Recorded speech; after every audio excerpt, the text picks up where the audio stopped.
Hey, good morning, WellHouse Church. How are we? I hope you're doing well. I hope that you're enjoying your fellowship together and your ability to eat some food and have some good conversation. Why don't you go ahead and join me by getting some coffee or come get comfortable and join me for my time for our time of teaching. I'm excited uh, for what I think the Lord has communicated to me this morning. And it reminded me as I was reading this story of Jesus, this parable of Jesus, it reminded me of a long time ago.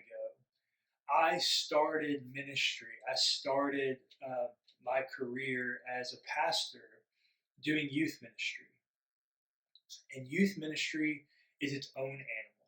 It's very interesting. It's very trying. There are a lot of challenges that come with youth ministry that are different. They're unique to youth ministry rather than other parts of ministry. And one of them is trying to get kids to want to come to church. And so, one of the things that I used to do is I used to have activities that we could do together, just different things that we could do that were fun, that would get people to want to come and just realize, like, hey, Christians like to have fun too. And one of the things that I used to love to do was a points based scavenger hunt. So things that were really hard to find would be worth more points, and things that were really easy or accessible would be worth less points.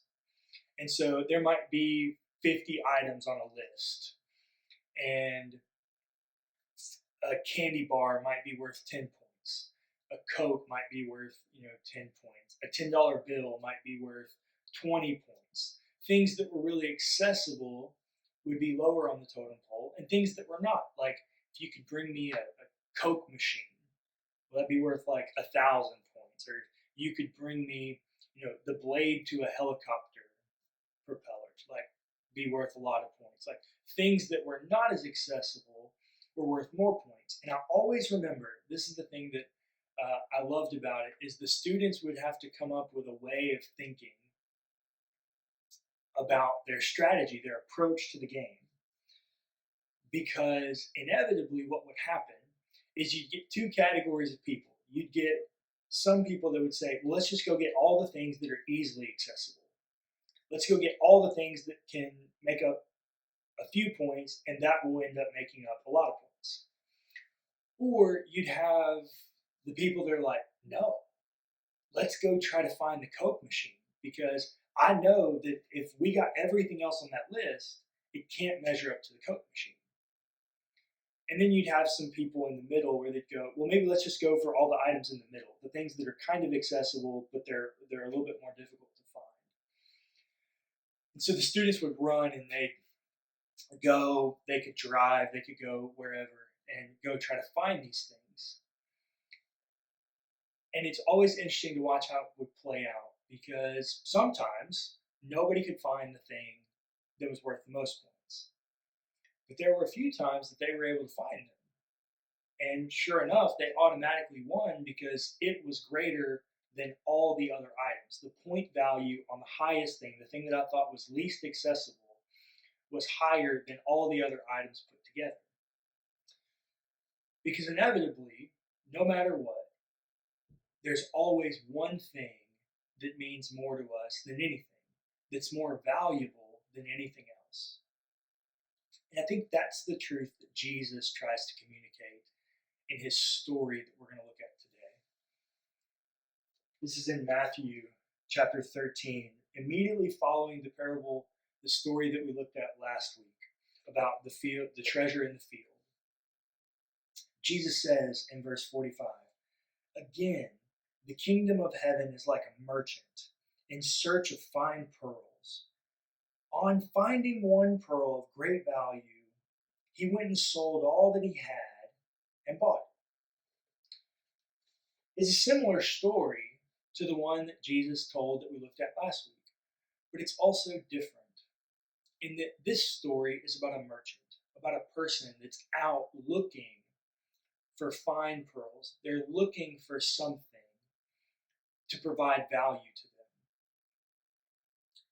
And so that's their goal. They're looking for something that is life giving, that gives them value.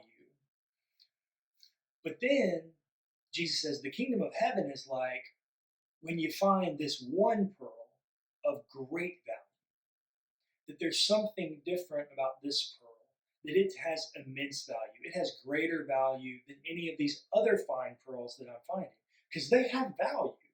They're still pearls, but they're of less value. Just like in the scavenger hunt, there are things that are of less value, and there's one thing of great value. It's a game changer. If you achieve it, you win, because it is more valuable than all the other things put together. And that pearl, Jesus says, when you find it, you go away and you sell everything to come back and buy the pearl.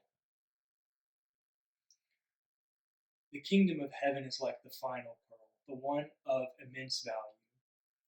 Because we spend our lives looking for things of value, things that bring value to us, things that we think mask our pain, our hurt, um, our anger, our bitterness.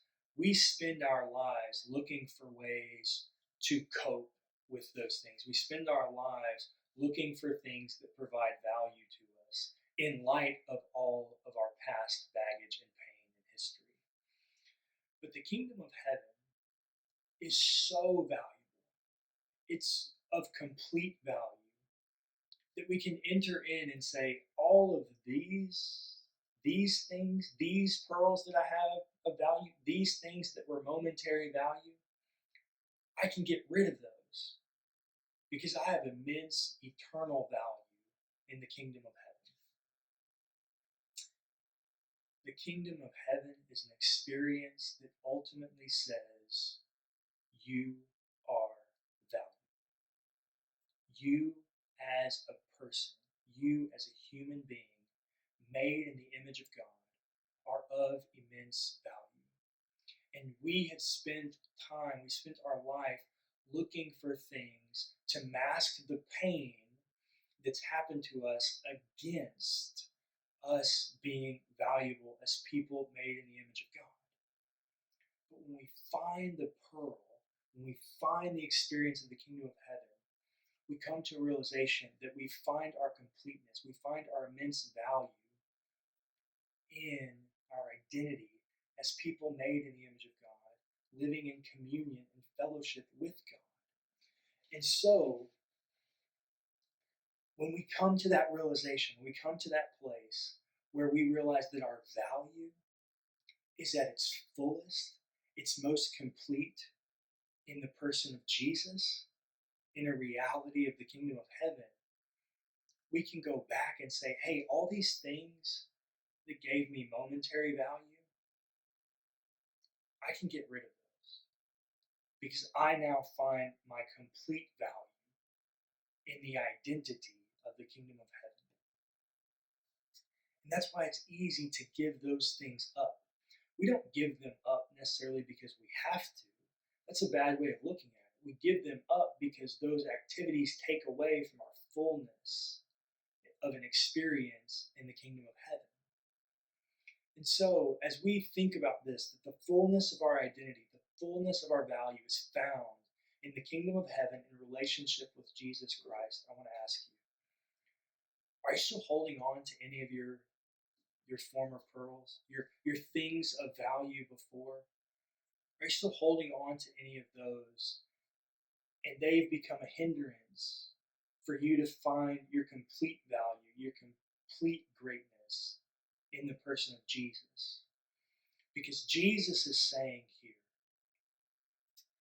that for me, for you to get what you're looking for in this fine pearl, for you to receive the thing that you're looking for, it's going to cost giving all of this up for you to come to a place where you realize that it's about me, that I'm the one that matters, that my way is in your best interest, that I have your best interest at heart. And so I don't ask you to give those things up for any other reason, then they're not healthy for you. They're not wholesome for you.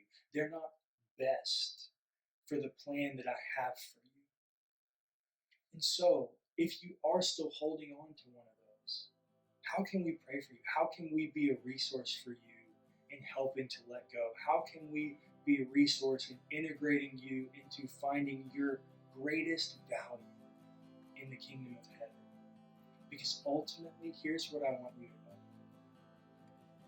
I want you to know that you, as a person, are made in the image of God, that you're beloved by God, and that you are of immense value. But your value only shines to its fullest extent when you're in the fullness of the experience of the kingdom of heaven relationship with Jesus. Because He knows you, He made you, He loves you, and He has a plan for you. A plan for you to prosper in all your value that you can offer to the world. Jesus plans for you and your value, your greatness to prosper. So we want WellHouse to be a place where you can leave those things behind, the things that are not life-giving, not wholesome, not best for you, and come to experience your greatness, your value in the love and grace and restoration